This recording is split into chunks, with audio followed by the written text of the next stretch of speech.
नमस्कार बच्चों। ओके, तो चलिए हम लोग आज लेक्चर नंबर 43 पढ़ने वाले हैं, जो कि सॉल्यूशन चैप्टर का है, आपके क्लास 12 केमिस्ट्री का। ओके, इसमें जैसा कि इसके पहले हमने विलियन चैप्टर में कंसंट्रेशन टर्म्स को सारा पढ़ चुके हैं, ठीक है। उसके बाद आता है आपके एनसीईआरटी बुक में विलियन, विलियन के बाद विलेयता, ठीक है। और विलेयता के बाद जो कोलिगेटिव प्रॉपर्टीज है, वांट ऑफ फैक्टर्स है, इन सभी चीजों को पढ़ना है। तो उसी को कंसंट्रेशन टर्म्स को पढ़ने के बाद आज हम सीखेंगे विलेयता यानी सॉल्युबिलिटी क्या होती है, ठीक है।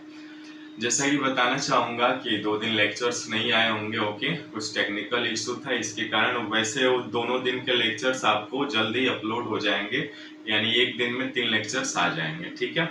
बाकी डेली रूटीन वाइज आते रहेंगे। जैसा कि देखिए सॉल्युबिलिटी क्या होता है, यानी विलेयता, है ना। विलेयता जैसे हमने विलियन चैप्टर में पढ़ा था, विलियन क्या होता है। तो विलियन 2 चीजों से मिल करके बना होता है, सॉल्यूट, सॉल्वेंट, है ना। 2 चीजें। अब इन 2 चीजों को मिला करके विलियन बनता है इस तरह से, यानी हम विलायक, विलायक अलग अलग ले सकते हैं। इसी प्रकार हमने टोटल 9 प्रकार के विलयन को देखा था, लेकिन उन सभी को इस चैप्टर में नहीं पढ़ना है। हमें 2 तरह के मेनली टॉपिक्स को हमें डिस्कस करने, और उसी पे आधारित प्रश्न भी आते हैं परीक्षा में। पहला है ठोसों की द्रव में विलेयता, और दूसरा गैसों की द्रव में विलेयता। इन्हीं दोनों को पढ़ना है, जिसमें हेनरी लॉ, राउल्ट का नियम, ये सभी आते हैं।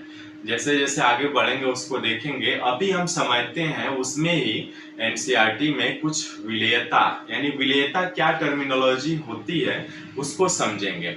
देखिए विलेयता यानी सॉल्युबिलिटी क्या होती है। जैसा कि आप इंग्लिश में ही देख रहे हैं विलेयता, है ना। विलेयता, इसकी इंग्लिश क्या होती है, सॉल्युबिलिटी, है ना। यानी इसका मतलब ये हुआ कि सॉल्युबिलिटी को आप यदि 2 भागों में तोड़ेंगे तो सॉल्युबल प्लस एबिलिटी,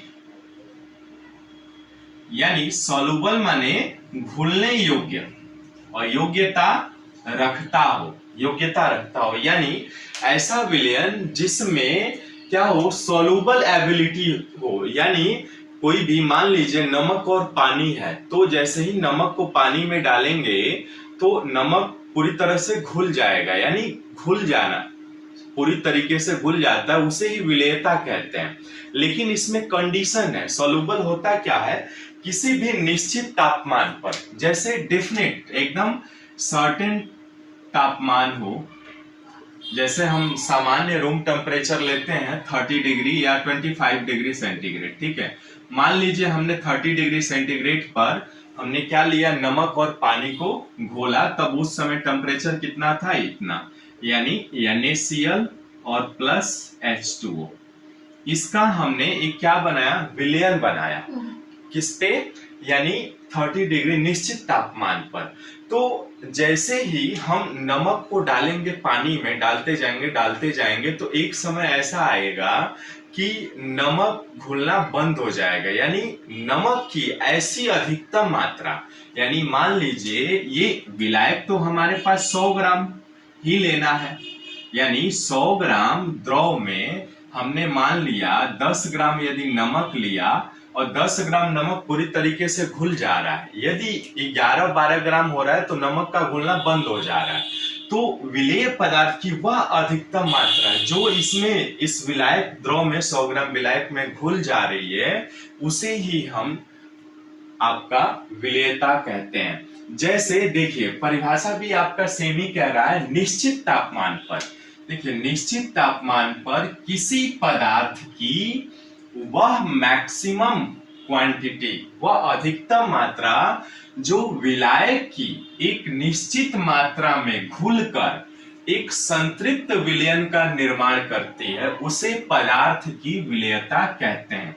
अब देखिए एक टर्म्स आया यहाँ पे, संतृप्त विलयन, संतृप्त विलयन, संतृप्त विलयन जिसको इंग्लिश में कहते हैं सैचुरेटेड, सैचुरेटेड सॉल्यूशन, ठीक है।